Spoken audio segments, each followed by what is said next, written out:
She stood there in her emerald green dress, watching her sister dance with the boy who had asked her to prom just 3 hours earlier. The gymnasium lights cast shadows across faces she'd known since kindergarten, but none of them looked familiar anymore. Not when they were all staring at her with that mixture of pity and secondhand embarrassment that burns worse than actual flames. I'd love to know which corner of the globe you're watching from. And if this story speaks to you, make sure to subscribe. Tomorrow's video is one you absolutely can't miss. My name is Liza, and this is the story of how one night changed everything. I thought I knew about family, loyalty, and what it really means to win. The morning of senior prom started like any other Saturday in our house in Millbrook, Connecticut. Mom was already at the salon getting her weekly highlights touched up, Dad was in his office reviewing quarterly reports for his accounting firm, and my sister Carmen was spread across the living room floor with makeup tutorials playing on her laptop. 3 curling irons, 2 straighteners, and enough cosmetics to stock a department store counter surrounded her like she was preparing for battle. I should have known then that Carmen had always been the beautiful one. Not just pretty, beautiful in that effortless way that made photographers stop her on the street and made every conversation at family gatherings revolve around her latest modeling gig or the college scouts who kept calling. She was 2 years older than me, a sophomore at Yale studying communications, home for the weekend specifically for my prom because, as she put it, she wanted to help me make the most of my big night. I was grateful. Genuinely, stupidly grateful. I'd never been the sister who drew attention. I was the one who got good grades, who stayed after school for debate team and student government, who worked part-time at the local bookstore to save money for college. I was practical where Carmen was spontaneous, careful where she was bold, studying where she was socializing. Our parents loved us both, but they worried about me differently.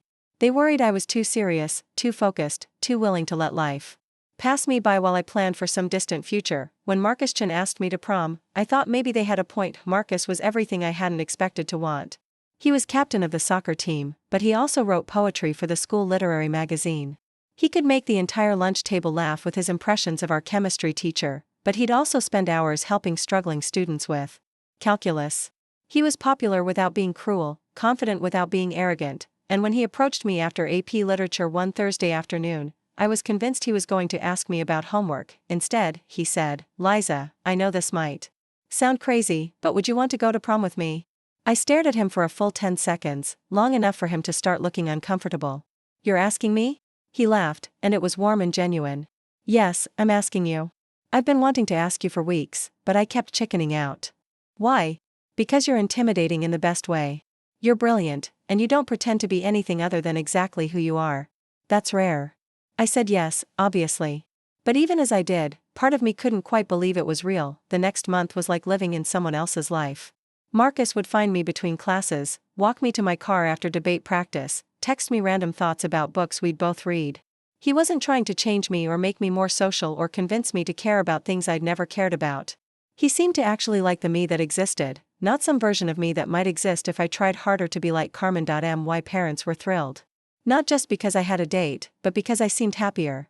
I was smiling more, laughing at dinner, actually engaging when they asked about my day instead of giving one-word answers. Mom took me dress shopping and didn't make a single comment about how I should consider something more revealing or trendy. When I chose a simple emerald green gown that made me feel elegant rather than exposed, she said I looked beautiful and meant it. Carmen seemed happy for me too. She helped me practice walking in heels, taught me how to apply eyeliner without looking like I'd been in a fight, and spent an entire afternoon researching hairstyles that would work with my shoulder-length brown hair. She even let me borrow her pearl earrings, the ones our grandmother had given her for her 16th birthday. The week before prom, she came home from Yale for spring break and threw herself into prom preparation like it was her personal mission. She made appointments for both of us to get our nails done, researched the best photographers in town, and even coordinated with Marcus to make sure his boutonniere would complement my dress perfectly. "I'm so excited for you," she said as we sat in the nail salon, watching the technician apply a subtle pink polish to my nails. "You deserve this, Lizzie. You work so hard all the time, and you never do anything just for fun." "This is fun," I said, surprised by how much I meant it. "Good. You should have more fun. You should let yourself be a teenager sometimes instead of a 30-year-old in an 18-year-old's body." I laughed, but there was something in her tone that made me look at her more carefully. She was staring at her own nails, getting them painted a deep red that matched the dress she'd brought home for the occasion. "Are you okay?" I asked. She looked up and smiled, but it didn't quite reach her eyes. "Of course. I'm just proud of my little sister, that's all." The day of prom, Carmen woke up before me and had already started on her hair by the time I stumbled into the bathroom. She was using the curling iron with the kind of precision that spoke to years of practice, creating perfect ringlets that she would later brush out into soft waves. "Good morning, beautiful," she said, not taking her eyes off the mirror. "Ready for your big day?" I nodded, still half asleep. "Thanks for helping me with everything. That's what big sisters are for." She finished her hair first, then spent the next hour working on mine. She sectioned it carefully, curling each piece and pinning it up in an elaborate updo that looked effortless but must have taken significant skill to create. When she was done, I barely recognized myself in the mirror.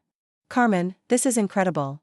You look like a princess," she said, and there was something wistful in her voice that I didn't understand at the time. Next came makeup. Carmen had laid out what looked like a professional artist's kit on the bathroom counter, and she approached my face with the same focused intensity she brought to everything else. Foundation, concealer, powder, bronzer, 3 different shades of eyeshadow, eyeliner, mascara, lip liner, lipstick, gloss. She explained each step as she went, like she was giving me a masterclass in transformation.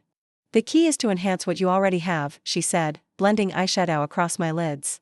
"You have beautiful eyes, but you never do anything to make them pop. And your bone structure is actually amazing, you just need to learn how to highlight it." When she was finished, I stared at myself in the mirror. I looked like me, but elevated. More polished, more confident, more like someone who belonged at prom with someone like Marcus. "Thank you," I said, and my voice came out smaller than I intended. Carmen smiled, but again, it seemed forced. "Don't thank me yet. We still have to get you in that dress." The dress fit perfectly. Mom had insisted on having it tailored, and the seamstress had done beautiful work. The emerald green silk hugged my curves without being too tight, and the color brought out the green flecks in my hazel eyes that I'd never noticed before.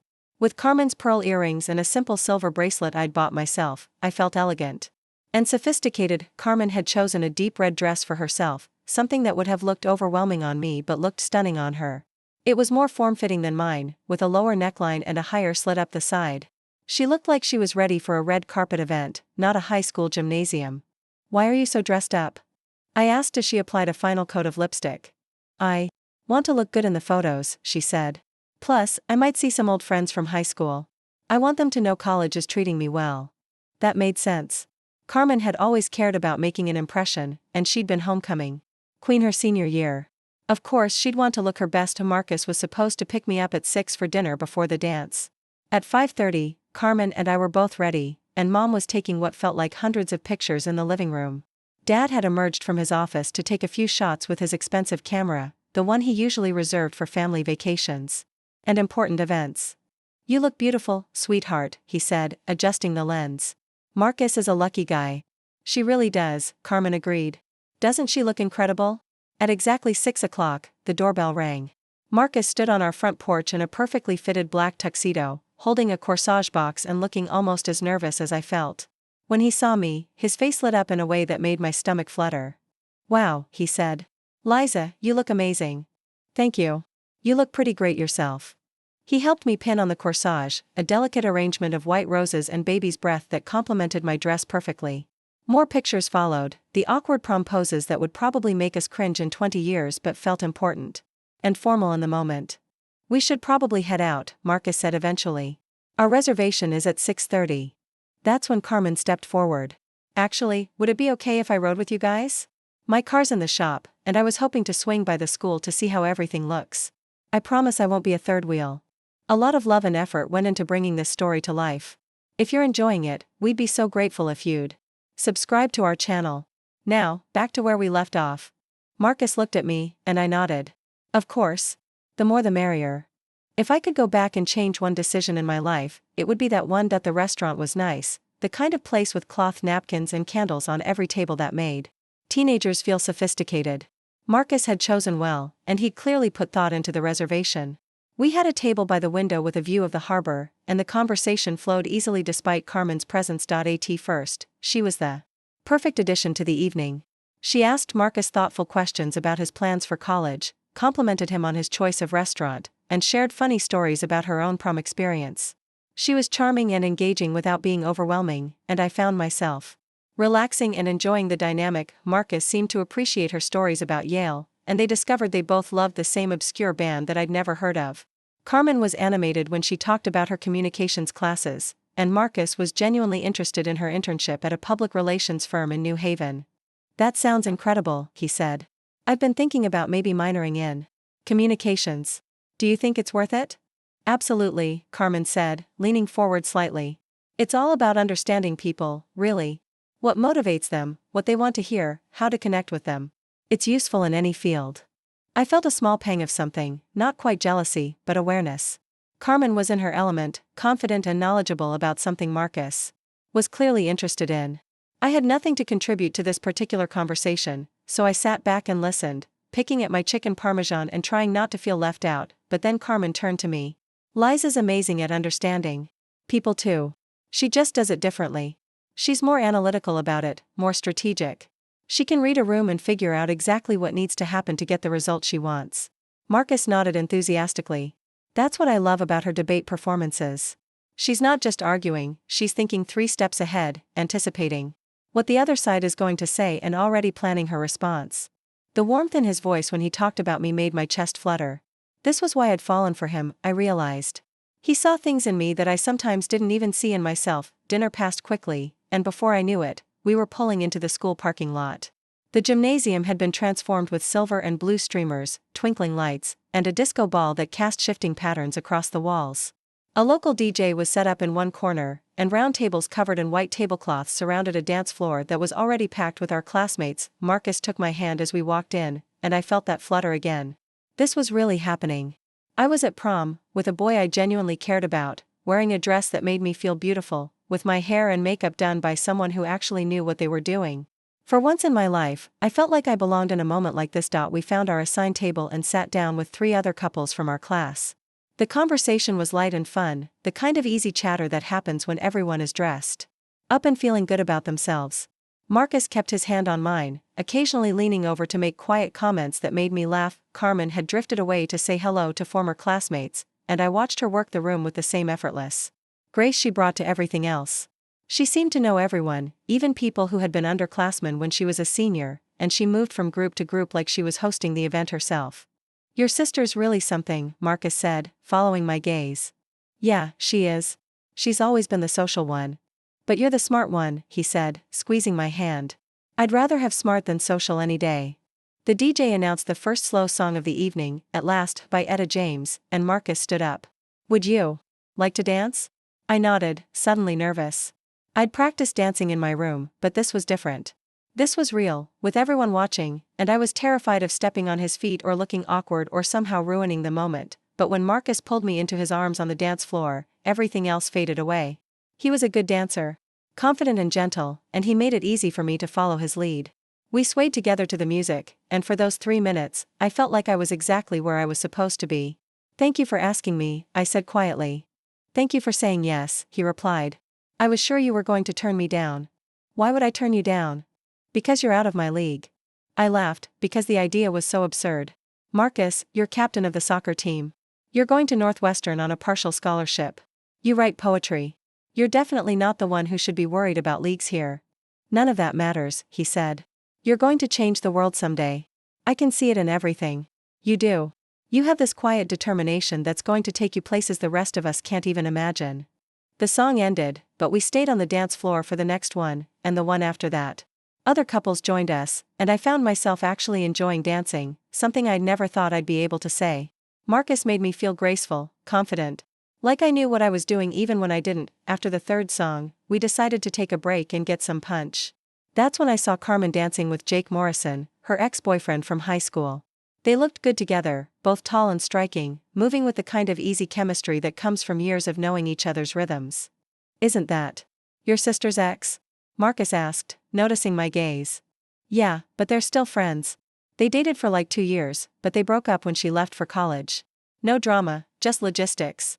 Marcus nodded, but I could see him watching them with interest. There was something magnetic about the way Carmen moved, the way she threw her head back when she laughed, the way she seemed to glow under the gymnasium lights. She was captivating in a way that I'd never been, and I could see Marcus recognizing that. The uncomfortable feeling in my stomach grew stronger, but I pushed it down. Carmen was my sister. She was here to support me, to help me have a good time. She would never do anything to hurt me, especially not tonight. We danced a few more songs, then sat down to rest and talk with our friends. The evening was everything I'd hoped it would be: fun, romantic, memorable in all the right ways. Marcus was attentive and sweet, making sure I was having a good time, getting me punch when I was thirsty, complimenting me every few minutes in ways that felt genuine rather than obligatory. Around 10 o'clock, he excused himself to use the bathroom. I was sitting at our table, touching up my lipstick and feeling happier than I had in months, when Carmen appeared beside me. "Having fun?" she asked, but there was something different in her voice. Something I couldn't quite identify. "The best time," I said honestly. "Thank you so much for helping me get ready. I never would have looked this good on my own." She smiled, but it was tight. "You look beautiful, Lizzie. Really beautiful. Are you okay? You seem weird." "I'm fine. Just tired. It's been a long day." She sat down next to me, and I noticed she was fidgeting with her purse strap. "Can I ask you something?" "Of course. Do you really like Marcus? I mean, really like him, or do you just like the idea of having a boyfriend?" The question caught me off guard. "What do you mean?" "I mean, you've never had a serious boyfriend before. Sometimes people get caught up in the excitement of being asked out by someone popular, and they mistake that for actually liking the person." I stared at her. "Carmen, what are you talking about?" "Of course I like Marcus. I like him a lot. But do you have anything in common? Like, really in common? Because from where I'm sitting at dinner, it seemed like you two were struggling to find things to talk about." "We weren't struggling. We were including you in the conversation." "I know, but when I was talking to him about communications and college, you just sat there. You didn't contribute anything."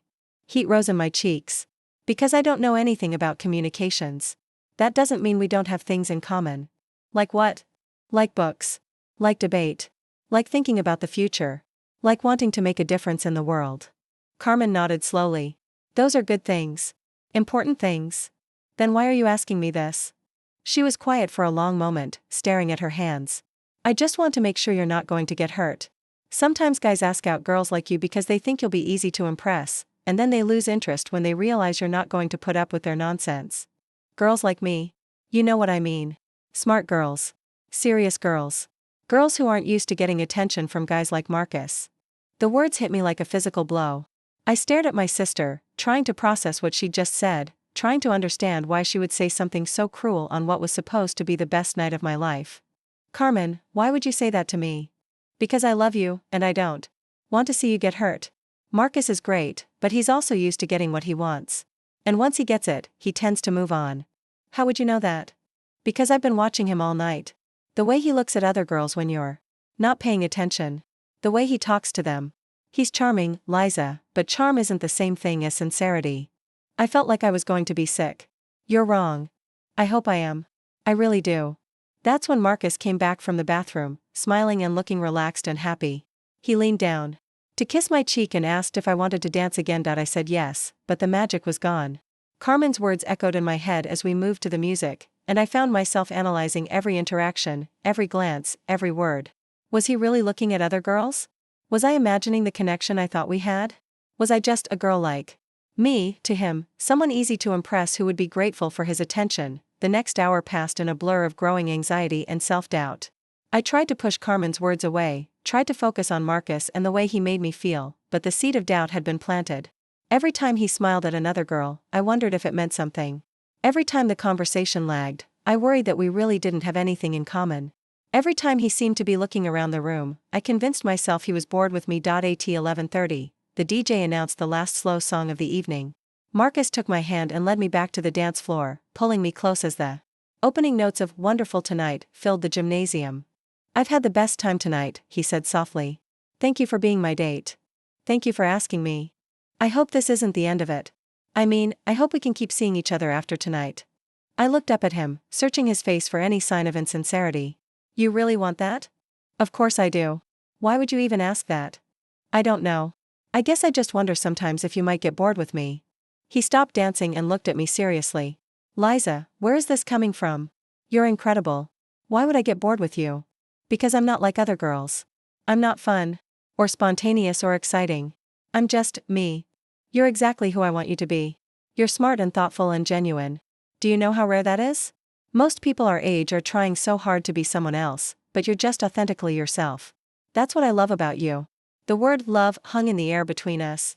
And I felt my heart skip. He hadn't meant it in the big, serious way, but it still made me feel warm and dizzy and hopeful. The song ended, and the lights came up. Prom was officially over, but nobody seemed ready to leave. Groups of friends were making plans for after-parties, and couples were taking final pictures by the decorated archway near the entrance. Marcus and I posed for a few more photos, and I started to feel better. Maybe Carmen was wrong. Maybe she was just being overprotective, or maybe she was projecting her own experiences onto my situation. Marcus seemed genuine, and he'd been nothing but sweet to me all night. That's when I realized I hadn't seen Carmen in a while. I looked around the gymnasium, scanning the crowd for her red dress, but she was nowhere to be found. "Have you seen my sister?" I asked Marcus. He looked around too. "No, not for the last hour or so. Maybe she left early?" That seemed unlike her.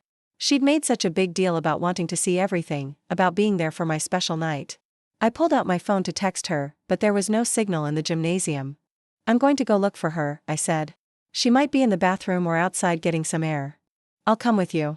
We made our way through the crowd toward the exit, stopping to say goodbye to friends and teachers. It took us nearly 20 minutes to get outside, and by then, most of the parking lot had cleared out. That's when I saw them. Carmen was leaning against Marcus's car, and she wasn't alone. Jake Morrison was with her, standing close enough that their faces were almost touching. They were talking quietly, intensely, and there was something about their body language that made my stomach drop. "There she is," Marcus said, but his voice sounded strange. We walked toward them, and as we got closer, I could hear pieces of their conversation. "Told you this would happen," Jake was saying. "I know, but I didn't think it would be this hard," Carmen replied. "It's not too late to change your mind." "Yes, it is. I already said I would." They looked up as we approached, and I saw something pass between them, a look that made me feel like I was intruding on something private and important. "Hey," Carmen said, straightening up. "How was the rest of the dance?" "Good," I said slowly. "What are you two talking about?" "Nothing important," Jake said quickly. "Just catching up." But Carmen was looking at Marcus, not at me, and there was something in her expression that made my chest tighten with a feeling I couldn't name. "Actually," she said, "there is something I need to tell you both." The words that came out of Carmen's mouth next shattered everything I thought I knew about the world. "Marcus and I have been talking, and we think we'd be better suited for each other." The parking lot suddenly felt like it was spinning. The distant sound of music from the gymnasium faded into white noise, and I could hear my own heartbeat thundering in my ears. I stared at my sister, waiting for her to laugh, to say she was joking. To take it back, she didn't. "What?" The word came out as barely a whisper. Marcus stepped closer to Carmen, and that's when I noticed he wasn't looking at me anymore. His eyes were fixed on her face with an expression I'd thought was reserved for me. "Liza, I'm sorry. I didn't plan for this to happen." "Plan for what to happen?" But even as I asked, I could see it. The way they were standing, the way they kept glancing at each other, the electricity between them that made me feel like a stranger witnessing something intimate. "We connected tonight," Carmen said, her voice gentle but firm. "Really connected. In a way that you and Marcus never have." "That's not true." The words felt desperate even as I said them. "It is true, and you know it," she continued. "You spent the whole dinner barely participating in our conversation. You have nothing in common with him except surface-level politeness." Jake shifted uncomfortably beside Carmen, but he didn't leave.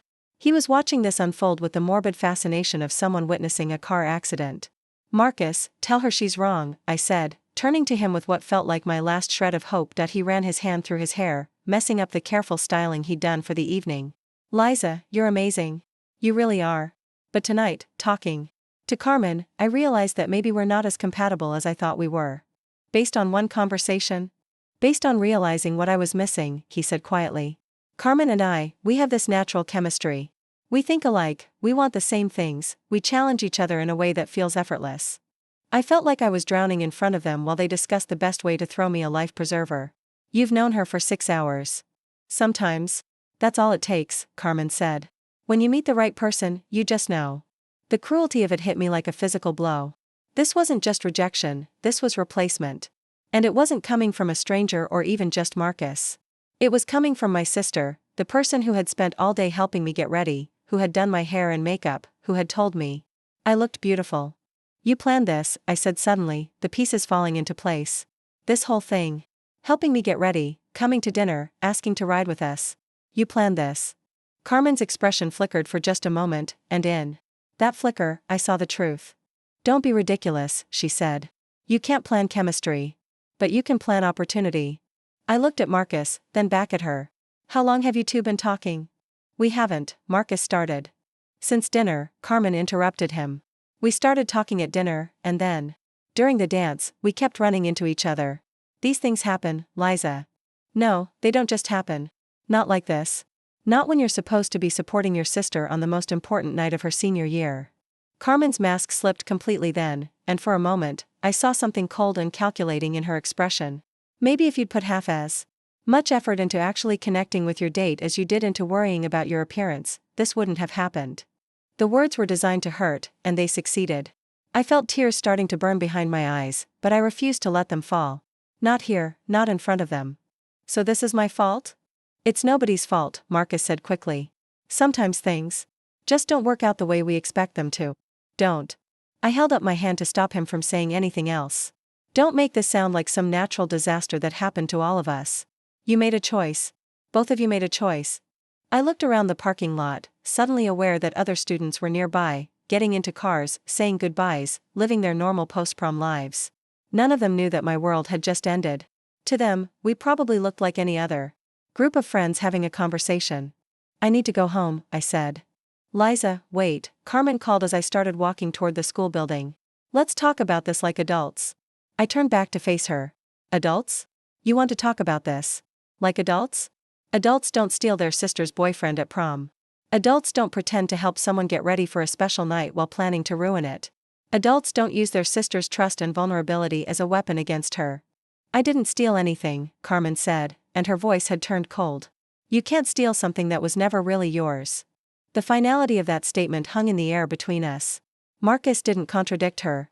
Jake looked like he wanted to disappear. And I stood there in my emerald green dress, with my perfect hair and makeup, feeling more alone than I'd ever felt in my life. I walked back toward the school to call my parents for a ride, my heels clicking against the asphalt with each step. Behind me, I could hear Carmen and Marcus talking in low voices, probably figuring out their next move, probably relieved that the awkward conversation was over. Inside the school lobby, I found a payphone and called home. Dad answered on the third ring. Liza? Is everything okay? You're home early. Can you come pick me up? Something happened with Marcus, and I need a ride. Of course. I'll be there in 15 minutes. I hung up and sat on one of the benches in the lobby, staring at my hands. Carmen's pearl earrings caught the fluorescent light, and I reached up to remove them. They felt heavy in my palm, weighted with the memory of her putting them on me just hours ago while telling me how proud she was. Other students passed by, couples leaving together, friends making plans for after parties. A few people asked if I was okay, and I managed to smile and say yes, that I was just waiting for my ride. The lie came easily, automatically, like my body knew how to protect itself even when my mind was reeling. When Dad's car pulled up outside, I walked out slowly, trying to maintain whatever dignity I had left. Marcus and Carmen were gone, probably off to some after-party together, probably already acting like a couple, probably not thinking about me at all. What happened? Dad asked as I got into the passenger seat. Marcus decided he liked Carmen better. Dad was quiet for a moment, processing. Tonight? At prom? Tonight at prom. Jesus, Lisa. I'm sorry. It's fine, I said, even though it wasn't. Even though I felt like someone had reached into my chest and pulled out everything important, leaving me hollow and echoing. The drive home was silent. Dad occasionally glanced over at me like he wanted to say something comforting, but what was there to say? Your daughter's boyfriend dumped her for her sister at prom wasn't exactly covered in parenting manuals. When we got home, Mom was waiting in the living room, still in her robe, clearly having been asleep. She took one look at my face and knew something had gone terribly wrong. Honey, what happened? I told her, briefly and without emotion, like I was reporting on someone else's life. She listened without interrupting, her expression growing more horrified with each detail. She did what? Mom's voice was sharp with disbelief. She took him. And he went willingly. That little, Dad started, then caught himself. Where is she now? I don't know. Probably wherever Marcus is. Mom stood up and started pacing. This is unacceptable. Completely unacceptable. When she gets home, we're going to have a serious conversation about respect and loyalty and, no. I said quietly. What do you mean, no? I mean don't. Don't have a conversation with her. Don't lecture her. Don't try to fix this. Liza, she's your sister. She can't just, she already did. I stood up, feeling suddenly exhausted. And anything you say to her now isn't going to change what happened. It's just going to make her defensive, and then she'll find a way to make this my fault. Mom and Dad exchanged glances, the kind of silent communication that comes from 25 years of marriage. "You're sure?" Dad asked. "I'm sure." I went upstairs to my room and carefully hung up the emerald dress. It still looked beautiful, but now it felt like a costume from a play I'd been kicked out of. I washed off the makeup Carmen had so carefully applied, scrubbed away every trace of the evening until my face was clean and familiar again. I in my pajamas, sitting on my bed, I finally let myself cry. Not the dramatic, sobbing tears of a movie. Heartbreak, but quiet, steady tears that came from a place deeper than disappointment. This wasn't just about Marcus, though losing him hurt more than I'd expected. This was about Carmen, about the sister I'd trusted and admired and tried to emulate my whole life. I heard her come home around 2 in the morning. Her heels on the hardwood stairs, the soft click of her bedroom door closing. Part of me expected her to knock, to want to explain or apologize or at least acknowledge what had happened. But she didn't, and somehow that hurt worse than everything else combined. The next morning, I woke up to the sound of voices downstairs. Carmen was at the kitchen table with Mom and Dad, eating pancakes and talking about her plans for the rest of spring break. She was wearing one of Marcus's soccer sweatshirts. "Morning, sleepyhead," she said when she saw me, like nothing had changed. "How are you feeling?" I stared at her for a long moment, taking in the casual cruelty of the question, the way she was sitting in our family kitchen wearing evidence of her betrayal. "Fine," I said. "Good. I was worried you might be upset about last night." "Why would I be upset?" She smiled, and it was the same smile she'd worn while doing my makeup, while helping me get ready, while pretending to support me. "No reason. I'm glad you're handling it so well." I poured myself a glass of orange juice and sat down at the table. Mom and Dad were watching this exchange with expressions of barely controlled anger, but I'd asked them not to intervene, and they were honoring that request. "So what are your plans for today?" Carmen asked, buttering another pancake. "I'm going to work on my valedictorian speech." "Oh, that's right. I forgot you were speaking at graduation. That's so exciting." "Yes, it is." "What are you going to talk about?" I took a sip of my juice and looked directly at her. "I'm thinking about talking about loyalty. About what it means to have integrity. About how the people who matter most are often the ones who show their true colors when you least expect it." Carmen's smile faltered for just a moment, but she recovered quickly. "That sounds very philosophical." "I've always been philosophical. You said so yourself." The conversation continued for another few minutes, surface level and polite, while the real conversation happened in subtext and loaded glances. Carmen was testing to see if I would make a scene, if I would cry or yell or demand explanations. I was showing her that I wouldn't give her the satisfaction. When she left to spend the day with Marcus, she announced this casually, like she was mentioning the weather. I went up to my room and sat at my desk. But instead of working on my speech, I opened my laptop and started researching colleges with strong pre-law programs. I'd always planned on going to the state university, partly for financial reasons and partly because it felt safe and familiar. But sitting there in my childhood bedroom, wearing the same pajamas I'd cried in the night before, I realized that safe and familiar had gotten me exactly nowhere. Carmen thought she'd won something by taking Marcus. She thought she'd proven that she was better, more desirable, more worthy of love and attention. But what she'd actually done was show me exactly who she was and exactly who I needed to become. I spent the rest of spring break researching scholarships, writing application essays, and planning a future that didn't include anyone who could look me in the eye while stabbing me in the back. I was quiet about it, methodical, careful not to let anyone see what I was doing. By the time Carmen went back to Yale, I had applied to 6 different schools, all with strong reputations and generous financial aid programs. By the time graduation rolled around, I had been accepted to 4 of them, with full scholarships to 2. I didn't tell anyone about the acceptances. I didn't share my excitement or ask for advice about which school to choose. I just made my decision. Quietly, privately, the way I was learning to make all my important decisions, standing at the podium on graduation day, looking out at a sea of familiar faces, I delivered a speech about resilience, about learning from betrayal, about the difference between the family you're born into and the family you choose. I didn't mention Carmen by name, but everyone who mattered knew exactly what I was talking about. She was in the audience, sitting with our parents, wearing a sundress that probably cost more than most people's car payments. She applauded politely when I finished speaking, but I could see the tension in her shoulders, the way her smile didn't quite reach her eyes. After the ceremony, while everyone else was taking pictures and making plans for graduation parties, I quietly packed my things. I'd already arranged for my belongings to be shipped to my dorm, already figured out transportation to my new school, already said goodbye to the few friends who mattered. I left Millbrook 2 days later, before dawn, while everyone else was still Sleeping. I didn't leave a note or make a big announcement. I just loaded my suitcase into the car I'd bought with money from my part-time job and drove toward a future that belonged entirely to me, the girl who had trusted blindly, who had sought approval from people who didn't deserve it, who had believed that being quiet and good and grateful would be enough. That girl stayed in Connecticut, buried in a dress she'd never wear again. The woman driving toward law school had learned something far more valuable than anything they taught in high school. That the people who hurt you the most are often the ones who teach you the most about your own strength. And that sometimes the best revenge isn't getting even, it's getting ahead. Northwestern University's law school campus looked nothing like the small Connecticut town I'd left behind. Glass buildings stretched toward the Chicago skyline, and students moved with the kind of purposeful energy that comes from knowing exactly where they're going in life. For the first time in months, I felt like I could breathe. My first-year roommate was a brilliant girl named Patricia Williams from Atlanta who planned to specialize in corporate law. She had the kind of confidence I was still learning to develop, the ability to walk into a room and assume she belonged there. Within our first week, she'd already joined 3 study groups and somehow convinced a third-year student to mentor her. "You're too quiet," she told me one evening as we reviewed contracts in our shared dorm room. In law school, quiet equals invisible, and invisible equals unemployed. She wasn't wrong.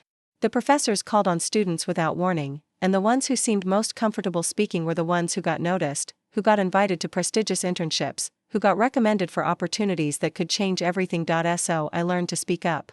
Not in the aggressive way that some of my classmates did, fighting for airtime like gladiators, but strategically. I researched every case thoroughly before class, anticipated the professor's follow-up questions, and when I did speak, I made sure I had something valuable to add to the discussion. Professor Martinez, who taught constitutional law, was particularly intimidating.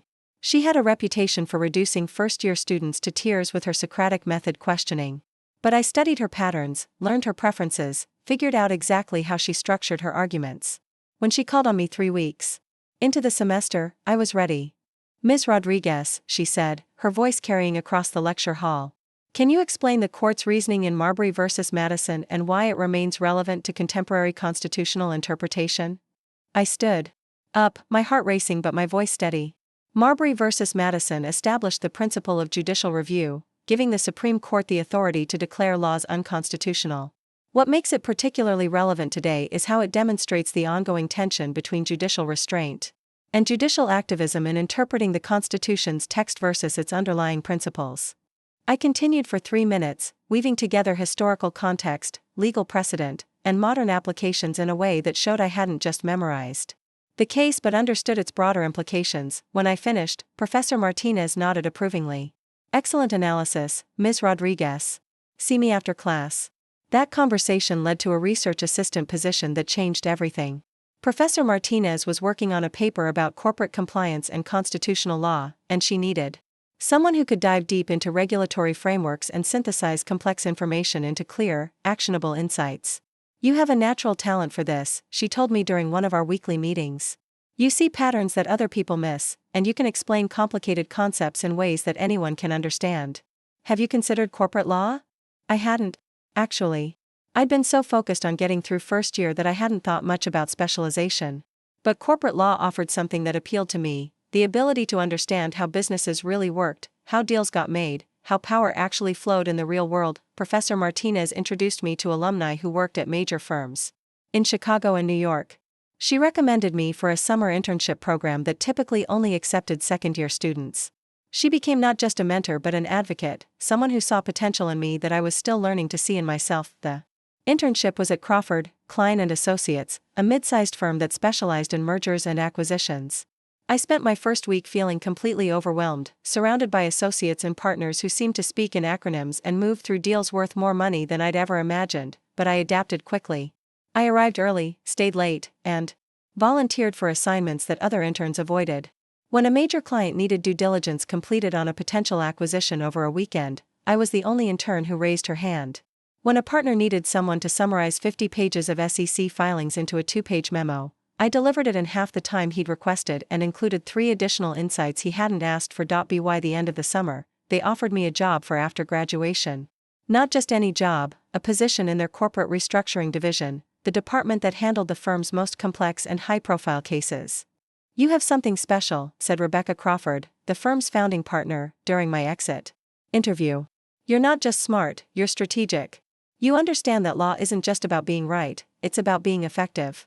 We'd like you to come back and help us build our practice. I accepted immediately, but I didn't tell anyone outside of Northwestern about the offer.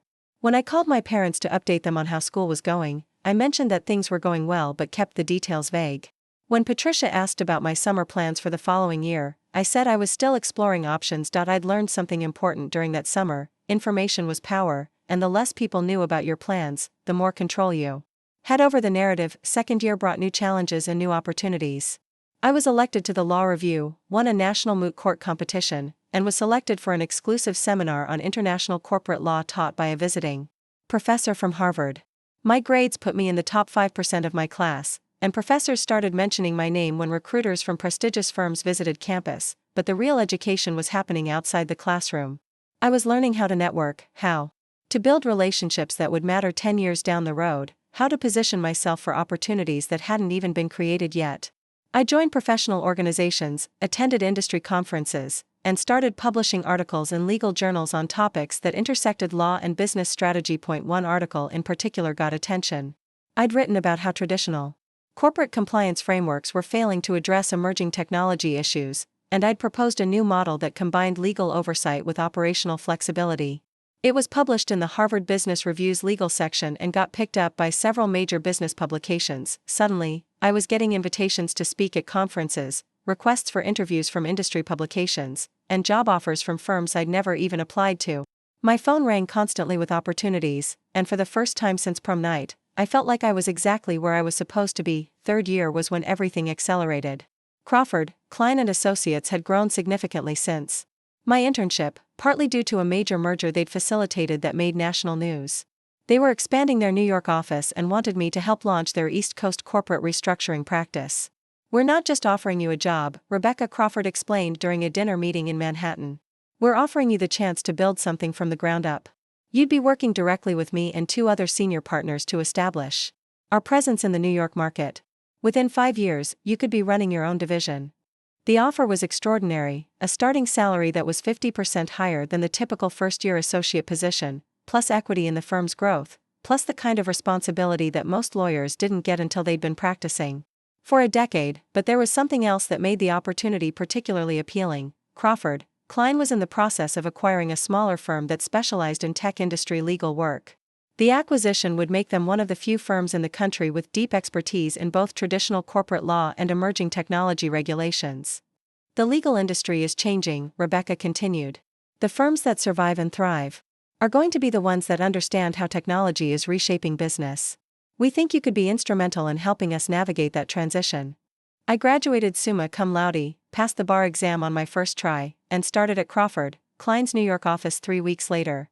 My first day, I walked into a corner office on the 32nd floor of a Manhattan skyscraper, with floor-to-ceiling windows overlooking Central Park. The nameplate on my door read, "Elizabeth Rodriguez, Associate Director, Corporate Restructuring Division." Not bad for someone who'd been dumped at prom just 4 years earlier. My first major case involved a Fortune 500 technology company that was facing potential regulatory action from the SEC. The company's internal compliance systems had failed to catch several violations, and they needed to restructure their entire legal and operational framework to avoid prosecution. It was exactly the kind of complex, high-stakes work I'd been training for. The case required understanding not just the legal issues but the business implications, the regulatory environment, the political considerations, and the media dynamics that could make or break the company's reputation. I spent 6 months essentially living at the client's headquarters, working 18-hour days to rebuild their compliance systems from the ground up. I interviewed hundreds of employees, reviewed thousands of documents, and created new protocols that would prevent similar issues in the future. When we successfully negotiated a settlement that saved the company over $200 million in potential fines, the story made the front page of the Wall Street Journal. The article mentioned my role specifically, describing me as one of the rising stars in corporate restructuring law. That article changed everything. Suddenly, I wasn't just another young associate trying to prove herself. I was someone with a track record, someone who could deliver results on the kinds of cases that made or broke careers. The phone calls started coming in from headhunters, from other firms, from corporations looking to poach talent. But I wasn't interested in lateral moves. I was building something at Crawford, Klein, and I could see the trajectory clearly now. Rebecca Crawford called me into her office the day after the journal article came out. "I have a proposition for you," she said. "We're opening a new division, focused specifically on technology sector legal work. It would be a partnership track position, meaning you'd have equity from day one. You'd be the youngest partner in the firm's history, but based on what you've accomplished in your first year, I think you're ready for it." I accepted the offer that afternoon, but again, I kept the news to myself. By now, I'd learned that success was most powerful when it was unexpected, when people realized what you'd accomplished only after you'd already accomplished it. Within 18 months, I was running my own practice within the firm, managing a team of 12 associates, and handling cases for some of the biggest names in technology and finance. My division was generating more revenue per attorney than any other department in the firm, and other law firms were trying to poach not just me but my entire team. Forbes included me in their 30 under 30 list in the legal category. Harvard Law School invited me to give a guest lecture on corporate compliance in the digital age. I was interviewed for a profile in Legal Affairs magazine about young lawyers who were reshaping corporate law, but the moment that really mattered came on a random Tuesday afternoon when I was reviewing contracts in my office. My assistant knocked on the door and said there was someone on the phone asking about potential job opportunities. "Take a message," I said without looking up from the document I was reviewing. "He says his name is Marcus Chen, and he's calling about the corporate development position that was posted online." I looked up slowly, my pen frozen in mid-signature. "Marcus Chen? Yes, should I tell him you're unavailable?" For a moment, I couldn't speak. Marcus Chen, the boy who had left me standing in a parking lot in my emerald green dress, who had chosen my sister over me without a second thought, who had helped teach me that sometimes the worst thing that happens to you is actually the best thing that could have happened, was calling my office, asking for a job. "No," I said finally, my voice steady and professional. "Schedule him for an interview. Friday afternoon at 3 o'clock. After my assistant left, I sat back in my chair and looked out at the Manhattan skyline. Somewhere out there, Marcus was probably researching my firm, trying to figure out how to impress me enough to get hired. He had no idea that the quiet, serious girl he dismissed was now the person who would decide his professional future. The irony was perfect, but it was also just the beginning. Because what Marcus didn't know, what none of them knew, was that I wasn't just successful. I was strategic. And I'd been planning this moment, in one form or another, since the night I drove away from Connecticut with nothing but a suitcase and a law school acceptance letter. Friday afternoon was going to be very interesting indeed. Feel sharper, more electric. I'd spent the morning in depositions for a major acquisition case, my mind fully focused on the complex regulatory issues at hand. But as 3 o'clock approached, I found myself becoming increasingly aware of what was about to happen. I'd done my research, of course. Marcus Chen had graduated from Northwestern, the same school where I'd transformed myself, though our paths had never crossed there. He'd started in consulting, moved to corporate strategy at a mid-tier tech company, and was now looking to transition into corporate development. His LinkedIn profile showed a steady but unremarkable career trajectory, the kind of path that looked respectable on paper but lacked the defining moments that separated good professionals from exceptional ones. What struck me most was how ordinary his professional story was. No major wins, no industry recognition, no innovative projects that had garnered attention. He was competent, experienced, employable, but not extraordinary. Not someone who would typically end up in my office under normal circumstances, but these weren't normal circumstances. At 2:45, I reviewed his resume one final time. Marcus Chen, Corporate Strategy Manager, 5 years of experience in business development and strategic planning. Looking for new opportunities in corporate development and M&A advisory. Standard qualifications, standard experience, standard ambitions. He had no idea what he was walking into. My assistant buzzed me at exactly 3 o'clock. "Ms. Rodriguez, your 3 o'clock appointment is here. Send him in." I remained seated behind my desk, reviewing a contract, as the door opened. I heard footsteps on the hardwood floor, the soft sound of someone taking in the office, the floor-to-ceiling windows, the awards on the walls, the carefully curated collection of legal and business publications that featured my work. "Ms. Rodriguez?" The voice was exactly as I remembered it, though perhaps less confident than it had been 6 years ago. I looked up slowly, allowing myself a moment to study his face before he had time to process what he was seeing. Marcus had aged well, still handsome, still carrying himself with the easy athleticism that had made him popular in high school. He was wearing a well-tailored navy suit and carrying a leather portfolio that probably cost more than most people's monthly rent, but there was something different about his expression, something slightly desperate around the edges that hadn't Been there when we were 18. The consulting world was notoriously competitive, and I suspected his transition into corporate strategy hadn't been as smooth as his resume suggested. He was looking at me with the polite attention of someone meeting a potential employer for the first time. Professional, focused, prepared to make a good impression. There was no recognition in his eyes, no moment of realization that he didn't know who I was. "Please, have a seat," I said, gesturing to the chair across from my desk. That he sat down, placed his portfolio on his lap, and smiled the kind of practiced interview smile that had probably served him well in previous job searches. "Thank you for meeting with me, Ms. Rodriguez. I'm very excited about the opportunity to discuss how I might contribute to Crawford Klein's corporate development practice." I leaned back in my chair, studying him with the same careful attention I brought to analyzing complex legal documents. 6 years had changed me in ways that went far beyond professional success. I carried myself differently now, spoke with the authority that came from having my opinions matter in rooms full of powerful people, wore expensive clothes that were chosen for impact rather than just appearance, but Marcus looked essentially the same as he had at 18, just with better suits and more expensive accessories. "Tell me about your background," I said, my voice neutral and professional. He launched into what was clearly a well-rehearsed summary of his experience, highlighting his achievements in consulting, his transition to corporate strategy, and his interest in M&A work. He spoke confidently about deal structures and market analysis, dropping industry terminology with the casual ease of someone who'd spent years in business development. "I'm particularly interested in the technology sector," he continued. "I've been following Crawford Klein's recent expansion into tech-focused legal services, and I think my background in strategic planning could be valuable as the firm continues to grow its presence in that market." "And what specifically attracts you to our firm?" I asked, still maintaining my professional demeanor. "The reputation, obviously. Crawford Klein has become known for innovative approaches to corporate law, particularly in emerging technology sectors. I've read several articles about the firm's work in regulatory compliance and corporate restructuring, and I'm impressed by the strategic thinking that goes into your client solutions." He was good at this, I had to admit. Articulate, well-prepared, genuinely knowledgeable about our work. Under normal circumstances, he would have been exactly the kind of candidate we'd want to hire, someone with solid experience and genuine enthusiasm for the work we did. "Have you worked with any law firms before?" I asked. "Extensively, as a client. In my current role, I coordinate with outside counsel on various strategic initiatives. I've developed a good understanding of how legal considerations intersect with business objectives.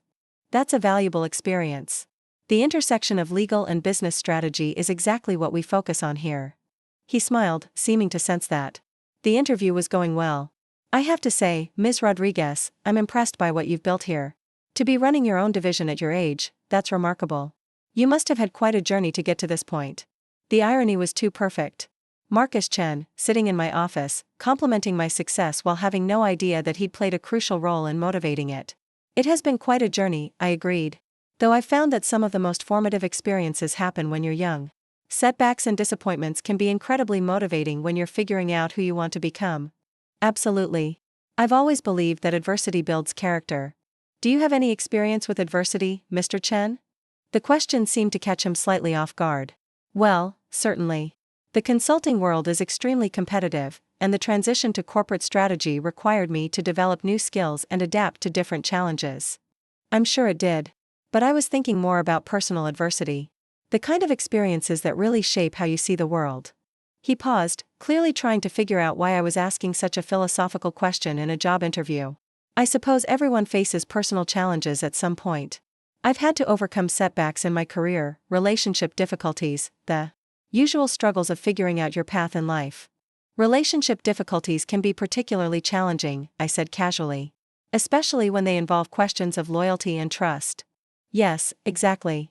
Though I've learned that sometimes what seems like a setback at the time actually ends up being for the best. People grow apart, priorities change, and what seems important when you're younger doesn't always matter as much as you get older." I nodded thoughtfully. "That's a very mature perspective. Though I imagine some people might disagree with you about the importance of loyalty." "Well, loyalty is important, of course. But I think it's also important to be honest about your feelings, even when that honesty might be difficult for other people to hear." The rationalization was so perfectly Marcus, turning betrayal into honesty, making disloyalty sound like courage. He'd convinced himself that what he'd done to me was actually the right thing, the mature thing, the thing that any reasonable person would have done in his situation. That's an interesting way to look at it, I said. Though I suppose it depends on your definition of honesty. Some people might argue that true honesty involves being upfront about your intentions before you act on them. He shifted slightly in his chair, perhaps sensing that this conversation had taken an unexpected turn. I'm not sure I follow.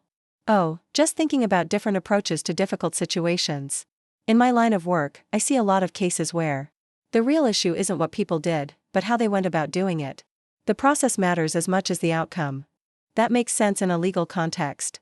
It makes sense in most contexts, actually. Take personal relationships, for example. If someone wants to end a relationship, there are ways to do that with integrity and respect. And then there are ways to do it that cause unnecessary harm. Marcus was looking at me more carefully now, trying to figure out why our job interview had turned into a philosophical discussion about relationships and ethics. But he still didn't recognize me. 6 years of success had changed me more than I'd realized, not just in how I looked, but in how I carried myself, how I spoke, how I commanded a room. I suppose that's true, he said carefully. For instance, I continued, imagine someone who's in a relationship but develops feelings for someone else. They could be honest about those feelings and end the first relationship before pursuing the second one. Or they could manipulate the situation to get what they want while making the other person feel like it's somehow their fault. Well, obviously the first approach would be more ethical. Obviously. Though I find that people often choose the second approach because it's easier for them, even though it's much harder for everyone else involved. The room was very quiet now. Marcus was staring at me with an expression I couldn't quite read, confusion. Maybe, or the beginning of recognition. Something in my tone, or the specificity of my examples, was starting to penetrate his professional facade. Ms. Rodriguez, he said slowly, may I ask where you're originally from? I smiled for the first time since he'd walked into my office. Connecticut. A small town called Millbrook. You probably wouldn't know it. The color drained from his face. For a moment, he just sat there, staring at me like he was seeing a ghost. I watched as the pieces fell into place, the familiar voice, the specific examples I'd been using, the reason why this interview had felt so strange and personal. Liza, he said finally, his voice barely above a whisper. Hello, Marcus. He opened his mouth, then closed it, then opened it again without saying anything. I let the silence stretch, enjoying his discomfort in a way that probably said something unflattering about my character but felt deeply satisfying nonetheless. I had no idea, he finally managed. No, I imagine you didn't. Though I have to say, I'm surprised you didn't recognize my name. Rodriguez isn't exactly an uncommon surname. But it's the same one I had in high school. You changed it? I didn't change anything. I've always been Elizabeth Rodriguez. You just never bothered to learn my full name. That hit him like a physical blow. I could see him trying to remember, trying to figure out if he'd ever actually known what to call me beyond Liza. The realization that he hadn't, that he dated me for a month without learning my actual name, was written clearly across his face. Liza, Ms. Rodriguez, I corrected firmly. We're in a professional setting, Mr. Chen. He nodded quickly, his composure completely shattered. Ms. Rodriguez. I don't know what to say. You don't need to say anything. We're here to discuss a potential employment opportunity. Would you like to continue with the interview? Yes. Yes, of course. But the interview was over, really. We both knew it. Marcus spent the next 15 minutes trying to regain his professional footing, answering my questions about his experience and qualifications while clearly struggling to process the surreal nature of the situation. I conducted the rest of the interview with perfect professionalism, asking about his strategic planning experience, his familiarity with M&A processes, his long-term career goals. He gave competent answers, but the easy confidence he displayed earlier was gone, replaced by nervous energy and careful calculation. When we finished, I stood up and extended my hand. Thank you for coming in, Mr. Chen. We'll be in touch.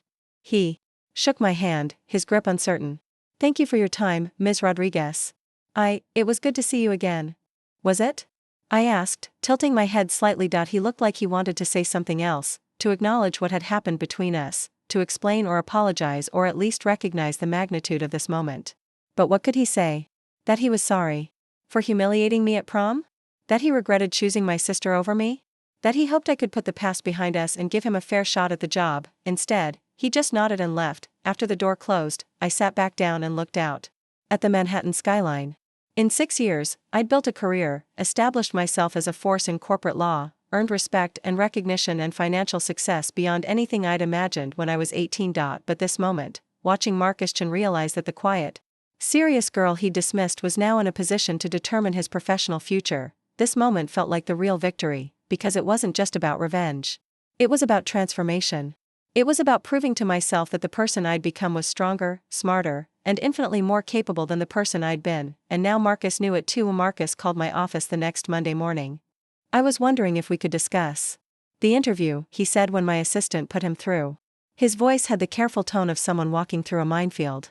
Perhaps over coffee? I feel like there are things we should talk about. I let the silence stretch for a moment, enjoying the fact that he was now the one asking for my time, my attention, my consideration. What kind of things, Mr. Chen? I think you know what kind of things. I'm afraid I don't. If you have questions about the position or the interview process, I'm happy to address those through appropriate channels. Liza, Ms. Rodriguez. Please. Can we just talk? As people who used to know each other. Used to know each other, I repeated. That's an interesting way to put it. You know what I mean. Actually, I'm not sure I do. We dated for a month 6 years ago. We were teenagers. People change, Mr. Chen. I certainly have. That's obvious, he said, and there was something in his tone, not quite bitterness, but close to it. Look, I know this situation is awkward, but I'm hoping we can handle it professionally. I am handling it professionally. I conducted a thorough interview, evaluated your qualifications against our needs, and will make a hiring decision based on merit. What could be more professional than that? You're right, he said quickly. I didn't mean to imply otherwise. I just thought, maybe we could clear the air. The air seems perfectly clear to me. You applied for a position at my firm. I interviewed you. End of story. Is it, though? The end of the story? The question hung between us, loaded with implications. Neither of us was quite ready to address directly. What story do you think we're telling, Mr. Chen? I don't know, he admitted. That's what I'm trying to figure out. I made a decision that surprised even me. Fine. Coffee. Wednesday at noon. There's a place called Meridian on 5th Avenue. 2 blocks from our office. 1 hour. Thank you.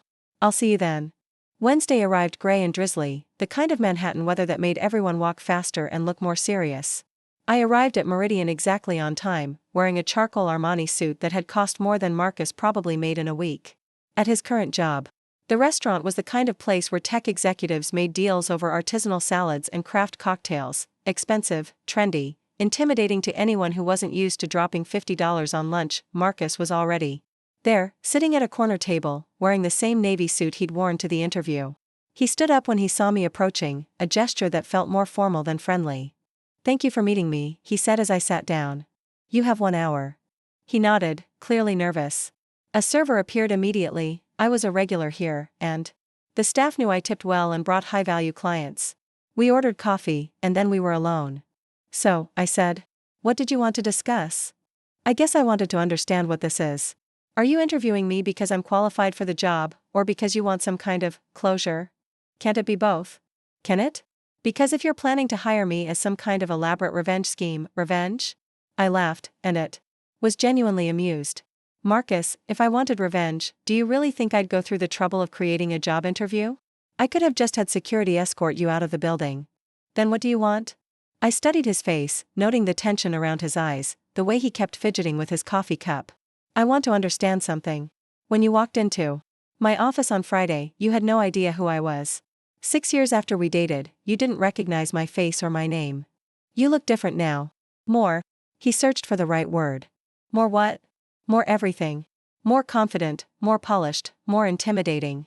You carry yourself like someone who's used to being in charge. And how did I carry myself when I was 18? He was quiet for a moment, clearly weighing his words carefully. Like someone who was trying not to take up too much space. The accuracy of that observation hit me harder than I'd expected. And you preferred that version of me? I wouldn't say preferred. I don't know. We were different people then. Were we? Or was I just a different person, and you were exactly the same? What's that supposed to mean? It means you're sitting here in an expensive restaurant, wearing a designer suit, trying to get a job at one of the most prestigious law firms in the country, and you're still the same person who thought it was acceptable to humiliate someone at their senior prom. Marcus set down his coffee cup harder than necessary. That's not fair. Isn't it? Tell me, Marcus, how did you and Carmen work out? The question clearly caught him off guard. How did you? What do you mean? I mean, you chose her over me that night. You decided she was worth more than I was. I'm curious how that investment paid off. It didn't work out, he said quietly. How long did it last? About 6 months. 6 months. I nodded thoughtfully. So you destroyed our relationship for something that lasted 6 months. I didn't destroy anything. We barely had a relationship. We dated for a month. We talked every day. You met my parents. I introduced you to my friends. You took me to prom. What would you call that? I would call it teenage dating. High school stuff that doesn't really matter in the long run. Doesn't matter. I repeated his words slowly, tasting the casual dismissal. Interesting perspective. Come on, Liza. We were kids. Are you really going to hold a grudge about something that happened when we were 18? I'm not holding a grudge. I'm sitting here having coffee with you, aren't I? Are you? Because this feels more like a cross-examination. Maybe that's because you're still trying to justify what you did instead of acknowledging that it was wrong. Fine. It was wrong. The way I handled it was wrong. I should have broken up with you before I got involved with Carmen. I should have been more honest about my feelings. I hurt you, and I'm sorry. The apology hung in the air between us, and I realized I'd been waiting 6 years to hear it. But now that I had, it felt smaller than I'd expected. Less important. Why? I asked. Why what? Why did you choose her? What did she have that I didn't? Marcus looked uncomfortable, like he'd hoped we could get through this conversation without having to answer that particular question. She was more outgoing, more social. We had more in common. You had more in common with someone you'd known for 6 hours than with someone you'd been dating for a month? It wasn't about the time. It was about the connection. Carmen and I just clicked in a way that you and I never did. And how exactly did you determine that we didn't click? Because from my perspective, things were going pretty well between us. They were fine. They were nice. But nice isn't the same as exciting. There it was. The truth that had been lurking underneath all the rationalizations and apologies. I hadn't been excited enough for him. I hadn't been worth choosing. So you were bored with me? I wasn't bored. I just realized that what I felt for Carmen was different from what I felt for you. More intense? Yes. More passionate? Yes. More worth pursuing, even if it meant humiliating me in front of 50 people. I didn't mean for it to happen that way. But you're not sorry that it did? Marcus was quiet for a long moment, staring at his hands. When he looked up, there was something resigned in his expression. No, he said finally. I'm not sorry it happened. I'm sorry about how it happened, but I'm not sorry that I ended up with Carmen that night. Even though it only lasted 6 months. Even though it only lasted 6 months. Because those 6 months taught me something about what I wanted in a relationship. And what was that? Passion. Excitement. The feeling that someone could surprise me, challenge me, keep me guessing. And I couldn't do that? You could have, maybe. But you didn't. You were safe, Liza. Comfortable. Predictable. The words were designed to hurt, and they did. But they also clarified something for me. Marcus hadn't just chosen Carmen over me, he'd chosen the idea of excitement over the reality of compatibility. He'd chosen drama over stability, passion over genuine connection, and look where it had gotten him. Sitting across from me in an expensive restaurant, asking for a job because his career had stalled and his options were limited. Thank you for being honest, I said. Are you going to give me the job? I don't know yet. That depends on whether you're qualified, not on our personal history. And am I? Qualified? I considered the question seriously. On paper, Marcus was exactly what we were looking for, experienced in corporate strategy, knowledgeable about the technology sector, well-connected in the business community. He would be a competent hire, maybe even a good one. But competent wasn't the same as exceptional. And good wasn't the same as irreplaceable. You're qualified, I said finally. But so are a lot of other people. So what would set me apart? That's not for me to figure out. That's for you to demonstrate. How? I smiled, and this time it wasn't entirely professional. You'll think of something. You always were good at figuring out what people wanted to hear. What's that supposed to mean? It means you convinced Carmen you were worth betraying her sister for. You convinced yourself that what you did was justifiable. I'm sure you can convince me that you're worth hiring. And if I can't? Then you can't. Marcus leaned back in his chair, studying my face like he was trying to solve a puzzle. You've changed more than I realized. Have I? Or am I just finally showing you who I always was? The Liza I knew was kind. Forgiving. She would have given someone a second chance. The Liza you knew was 18 years old and desperate to be liked. The woman sitting across from you now has learned the difference between kindness and weakness. And you think I'm weak? I think you're someone who makes decisions based on immediate gratification rather than long-term consequences. I think you're someone who tells himself stories to justify behavior he knows is wrong. And I think you're someone who's more concerned with being comfortable than being honest. That's a pretty harsh assessment. Is it inaccurate? Marcus was quiet for a long moment, turning his coffee cup in slow circles on the table. When he spoke again, his voice was softer, more thoughtful. Maybe not entirely. I stood up, leaving $20 on the table to cover both our coffees. Thank you for meeting me, Marcus. It's been illuminating. Liza, wait. I turned back to look at him, still sitting at the table, looking smaller somehow than he had when I'd arrived. For what it's worth, he said, I think you turned out exactly the way you were supposed to. And how's that? Successful. Powerful. Someone who doesn't need anyone else's approval to know her own worth. You're right, I said. That is what I turned out to be. I left him sitting there, staring out the window at the Manhattan Street scene, probably wondering if he'd just been offered a job or a warning point. 3 days later, I made my decision. I called Marcus from my office, my voice professional and final. Mr. Chen, this is Elizabeth Rodriguez. I wanted to follow up on your interview and our conversation. Of course. Thank you for calling. I've completed my evaluation of all the candidates for the corporate development position. I see. His voice was carefully neutral, but I could hear the tension underneath. I've decided not to offer you the position. Silence. Then, may I ask why? You're qualified for the role, but I don't think you're the right fit for our team culture. And what does that mean, exactly? It means that successful collaboration requires trust, and trust requires a foundation of mutual respect and ethical behavior. Based on our history and our conversations, I don't believe that foundation exists. So this is about prom. This is about character. This is about the fact that when I asked you if you regretted your choices, you said no. This is about the pattern of behavior you've demonstrated when you want something that belongs to someone else. That's not fair. Mr. Chen, I'm not obligated to be fair. I'm obligated to make the best decisions for my firm. Hiring someone who has already demonstrated that they'll prioritize their own desires over other people's trust wouldn't be a good decision. So that's it? 6 years later, and you're still holding a grudge? I'm not holding a grudge. I'm exercising judgment. There's a difference. And nothing I could say or do would change your mind? I considered the question seriously. Was there anything Marcus could say or do that would convince me to hire him? Any demonstration of growth or change or genuine remorse that would override my concerns about his character? No, I said finally. There isn't. Then I guess we're done here. Yes, we are.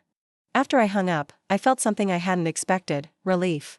Not satisfaction or vindication, but simple relief. The decision was made. The conversation was over. The chapter was closed. That evening, I stood in my corner office looking out at the Manhattan skyline, thinking about the journey that had brought me here. 6 years ago, I'd been a heartbroken teenager in an emerald green dress, watching my sister dance with the boy who'd chosen her over me. I'd driven away from that life with nothing but a suitcase and a law school acceptance letter, determined to build something that belongs entirely to me. Now I have it. A corner office, a successful practice, respect from colleagues and competitors alike. I'd built a life where no one could dismiss me, overlook me, or choose someone else over me because I was the one making the choices. Marcus would find another job, probably a good one. He was competent and experienced, and there were plenty of firms that would value his qualifications without knowing his character. Carmen would continue her life in Connecticut, probably never fully understanding why our relationship had changed so fundamentally, but I would continue building not just my career, but relationships with people who saw my worth without needing it proven to them. Friends who chose me first, colleagues who respected my judgment, mentors who invested in my success because they believed in my potential, the girl who had trusted blindly, who had sought approval from people who didn't deserve it, who had believed that being quiet and good and grateful would be enough. That girl had served her purpose. She'd taught me what I didn't want to be. The woman I'd become understood something far more valuable, that the best revenge isn't getting even. It's becoming someone so successful, so confident, so completely self-possessed that the people who underestimated you become irrelevant to your story. I opened my laptop and began reviewing the file for my next case, a major merger that would require months of complex negotiations and strategic planning.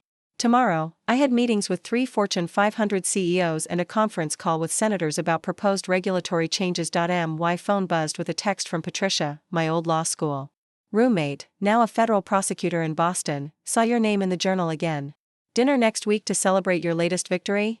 I smiled and typed back, absolutely. I have a lot to celebrate. Because this wasn't just the end of Marcus's story or Carmen's story or even the story of the girl I used to be. This was the beginning of the story of the woman I'd chosen to become, someone who wrote her own endings and never looked back. The emerald dress was still hanging in my childhood closet in Connecticut, but the girl who'd worn it was gone forever.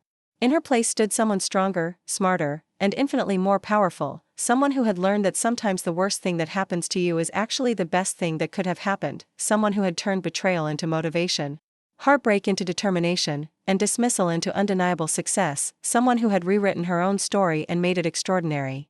Looking for more? We've got 2 amazing stories ready for you right on screen. If this one touched you, these are absolutely worth your time. Click to watch them now. And hey, subscribe and hit that bell to never miss our latest uploads.